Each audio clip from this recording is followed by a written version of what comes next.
Danone. Alors, on a déjà parlé également de cette compagnie plusieurs fois. On va faire un taux d'horizon ici assez rapidement. Alors, croissance des revenus, stabilité aux croissance. On a une croissance des revenus. OK. Acquisition de manière organique. Allez vérifier.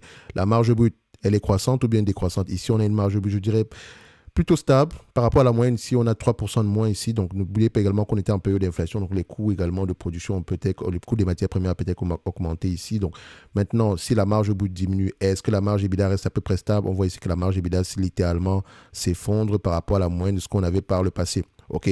Le plus important ici, c'est de vérifier est-ce que l'entreprise a les moyens de revenir à une certaine marge ici de 17% par là. OK, toujours prendre en considération ici la médiane. En tout cas, par rapport à l'activité qu'elle mène ici, je ne suis pas étonné de voir ce genre de résultats-là. Maintenant, quand je vais lire les rapports financiers, enfin, quand je dis lire les rapports, je me mets à votre place parce que je n'ai pas l'intention de le faire sur Danone, d'accord? Donc, moi, j'interprète juste les états financiers ici afin de vous faciliter les choses. OK? Donc ici, à 17 fois, on a 17% de rendement, de marge ici par rapport à l'EBITDA, alors qu'ici on est à peu près à disons 15%, donc il y a 2,3% en moins. Donc la diminution ici, la marge brute entraîne également une diminution de la marge EBITDA. Maintenant, quand je lis les rapports financiers, que dit le management par rapport à cette situation-là? OK, est-ce qu'au dernier trimestre, la marge EBITDA augmente également, histoire de voir si la situation est en train de s'arranger? On va se dire que on reste toujours, c'est un peu moins élevé, moins bas que ce qu'on avait précédemment, que la moyenne ici, d'accord? Donc peut-être que ça s'améliore, toujours à aller vérifier.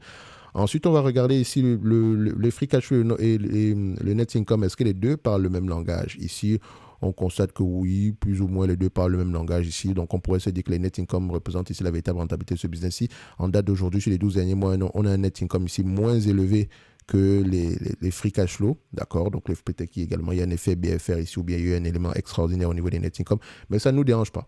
OK, donc on peut se dire ici qu'en prenant en considération les net income ici, on a une information sur la rentabilité de ce business-là qui pourrait être aux alentours ici de, je pense, 7 à 8% par là. OK, le, le nombre d'actions, est-ce qu'il augmente ou diminue? Plutôt, je dirais, sur les dernières années, une légère diminution, mais bon, on a une historique ici qui parle pas en faveur de la compagnie. Pourquoi? Qu'est-ce qu'ils prévoient faire maintenant? Est-ce qu'ils vont baisser le nombre d'actions? Est-ce qu'ils vont racheter les actions? D'accord? C'est ce qui devrait nous intéresser ici. Donc, et pourquoi également ce nombre d'actions a augmenté? Je pense qu'elle a fait beaucoup d'acquisitions par le passé.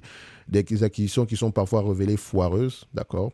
Ensuite, on va regarder la dette nette sur EBITDA. Est-ce qu'elle augmente ou diminue? On veut un ratio ici inférieur à 5, d'accord? Donc là, ici, on a 2,5. 2,5, pourquoi? Est-ce que c'est parce que l'EBITDA a diminué du point de vue volume ou bien c'est parce que la dette nette a diminué? On a à peu près une dette nette de 11 milliards 250. Toujours aller vérifier ici parce que ça peut prendre en considération les loyers. Donc, toujours aller vérifier si il faut encore ajuster. Donc, toujours dans les rapports financiers.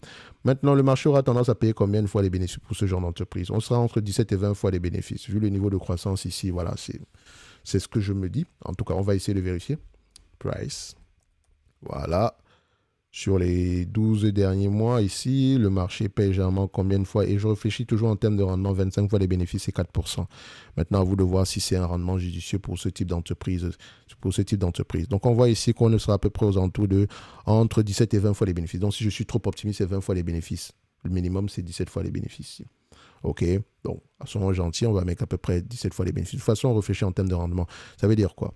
Nous avons un business ici qui a tendance, qui est assez prévisible selon les analystes ici. Bon, on dit bien assez prévisible ici. Ça veut dire que les attentes de 2026 ici pourraient se réaliser. Est-ce qu'elles sont de plus en plus optimistes ou bien pessimistes? On constate ici qu'on est plutôt, ouais, on est plutôt sur la même tendance. 4,06 ici il y a 6 mois. Aujourd'hui, c'est 4,02. Donc, c'est pas très loin. C'est pas si loin. C'est pas très, très différent non plus.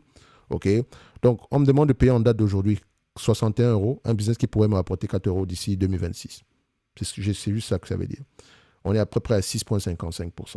C'est une entreprise qui a tendance à se négocier entre 17 et 20 fois les bénéfices. D'accord? Donc, si on le prend à 20 fois les bénéfices, ça veut dire ici qu'on sera à peu près à 80 euros. Moins la dette nette. Rappelez-vous, la dette nette est aux alentours de combien en date d'aujourd'hui? On a une dette nette par action de combien? On va aller vérifier ça.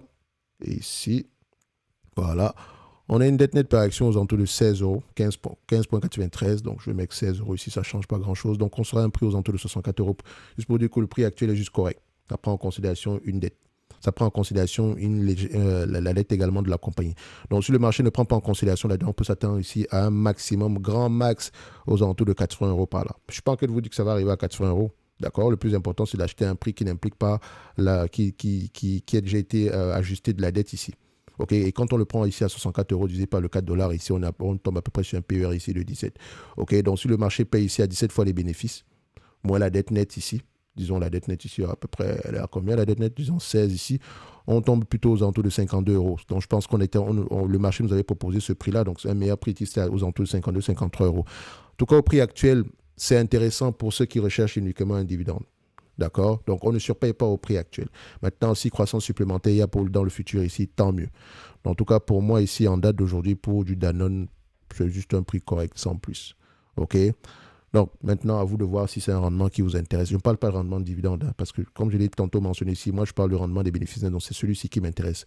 Le 5,65% qui m'intéresse ici. D'accord? Donc, généralement, nous, on cherche un prix qui n'implique pas la croissance. Donc, à savoir ici, 8% de rendement représente à peu près 12,5 fois les bénéfices. Donc, ce qui veut dire qu'un prix parfait pour nous était aux alentours d'une cinquantaine de dollars ici, une cinquantaine d'euros ici, un prix qui nous a été proposé en 2022 ou en 2023 également ici. OK. En tout cas, au prix actuel, vous ne surpayez pas pour du Danone. C'est à vous de voir si ça vous intéresse ou pas. En tout cas, du point de vue ceux qui reçoivent des dividendes ici de Danone et qui veulent réinvestir leurs dividendes, c'est toujours bien de les réinvestir à un prix qui n'est pas exagéré selon nous. Donc, et je pense que le prix actuel n'est pas exagéré. Maintenant, en termes d'opportunité, on vérifie toujours s'il n'y a pas mieux que ça ailleurs. D'accord? En tout cas, c'est à vous de prendre cette décision-là. Donc, sachez également que maintenant, il faut aller au-delà des chiffres. OK? Peut-être ici, Danone a une stratégie d'augmentation des marges. Ça, vous ne pouvez pas le voir présentement ici. Il faut aller lire les rapports financiers, écouter les conférences calls. Quelle est la compétence du management présentement? Est-ce qu'ils livrent la marchandise ou bien ils font souvent des effets d'annonce? OK? Est-ce qu'elle a la stratégie actuelle, est-ce qu'elle a du sens? D'accord? Il faut toujours aller vérifier ce genre de choses-là. En tout cas, ce n'est que mon point de vue et non un conseil d'investissement. Comme d'habitude, je me réserve le droit de me tromper. N'oubliez pas, en lien dans la description de la vidéo, vous avez la top newsletter ainsi que les notes d'analyse qui sont basées sur la lecture des rapports financiers, l'écoute des conférences sur les entreprises qui, moi, m'intéressent. Donc, je lis, j'écoute, je vous présente l'entreprise ici et je fais le suivi des entreprises que j'ai précédemment mentionnées. OK, donc jusqu'au 29 du mois de février, vous y avez accès gratuitement. OK, ça ne veut pas dire ici qu'on va vous demander une quelconque carte de crédit ou quoi que ce soit. Non, c'est vraiment juste vos cartes courriel et c'est correct. OK. Donc, je dis toujours une chose ici, parce qu'il y a toujours des gens qui se fâchent. Quand je donne mon prix, ce n'est que mon prix à moi. Je peux également me tromper, comme je le mentionne toujours, mais je vous donne à peu près les éléments que j'ai pris en considération ici pour arriver à cette conclusion-là. Ce n'est pas juste un target ici qui va vous dire, OK, les analystes s'attendent à 70 dollars, 70 euros ici l'action. OK, basé sur quoi? C'est ça qui nous intéresse généralement. Donc, vous savez ici que j'ai pris un PER de 20. Pourquoi je n'ai pas pris 25? Pourquoi j'ai pris 20? Pourquoi j'ai pris 20 au lieu de 17? D'accord? Pourquoi j'ai pris 4 euros ici? D'accord? Pourquoi je n'ai pas pris plus que 4 euros? Est-ce que c'est un business qui est assez prévisible? Bref, vous avez tous ces éléments-là en date d'aujourd'hui. Maintenant, à vous de voir si c'est une compagnie qui vous intéresse à aller approfondir ou pas. OK? Merci.